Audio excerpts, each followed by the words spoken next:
पुढची बातमी ही बाहेर कोसळणाऱ्या पावसाबाबत। तर राज्यामध्ये पुन्हा एकदा मुसळधार पावसाची शक्यता हवामान विभागाने वर्तवली आहे। कर्नाटक गोवा किनारपट्टीलगत पूर्व मध्य अरबी समुद्रात आणखीन एक कमी दाबाचं क्षेत्र तयार झालं आणि ते पुढील 24 तासात उत्तरेकडे सरकण्याची शक्यता वर्तवली जाते।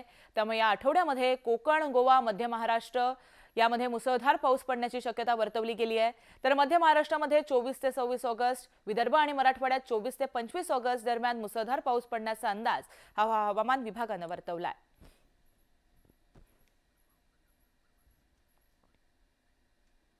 तर पुढे पाहूयात काही पावसाच्या झटपट बातम्या।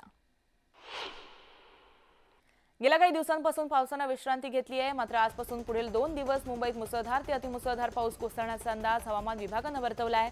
त्याचबरोबर कोकणात आणि घाटमाथ्यावरही मुसळधार पावसाची शक्यता वर्तवण्यात आली आहे। छत्रपती संभाजीनगर जिल्ह्यामध्ये गेल्या 2 ते 3 दिवसांपासून पावसाची जोरदार बॅटिंग सुरू आहे। रात्रीही शहरासह ग्रामीण भागामध्ये पाऊस झाला।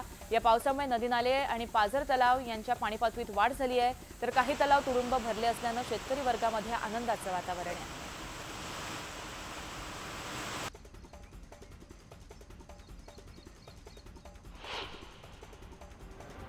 धाराशिव जिल्ह्यामध्ये पावसाचं जोरदार पुनरागमन झालंय। वाशी, परंडा यासह जिल्ह्यात रात्रभर पाऊस झाला। या पावसामुळे सोयाबीनला जीवनदान मिळालं असून जिल्ह्यातील पाणीपातळी वाढण्यात देखील मदत झाली आहे। अनेक दिवसांपासून पाऊस न पडल्याने बळीराजा हवालदिल झाला होता, मात्र या शेतकऱ्यांना आणि नागरिकांना यामुळे आता दिलासा मिळाला असून आज देखील पावसाचा अंदाज वर्तवला जातोय।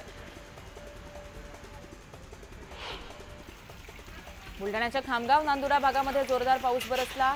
या पावसाने संग्रामपूर येथील MSEBच्या सब स्टेशनमध्ये पाणी शिरलं, तसंच अनेकांच्या घरातही पाणी शिरल्याचं समोर आलं।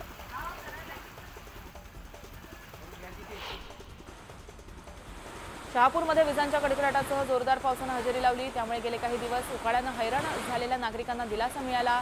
पावसाचं आगमन होताच तालुक्यात वीज पुरवठा खंडित झाला।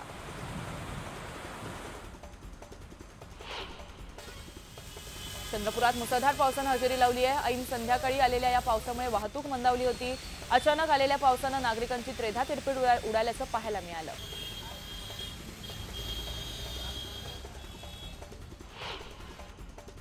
वाशिम जिल्ह्यातील शिरपूर, इंझोरी, वनोदसह अनेक ठिकाणी मुसळधार पावसाने हजेरी लावली। या पावसाने नदी नाल्यांना पूर आला असून शेतात पाणी शिरून खरीपाच्या पिकांचं नुकसान होण्याची भीती वर्तवली जाते।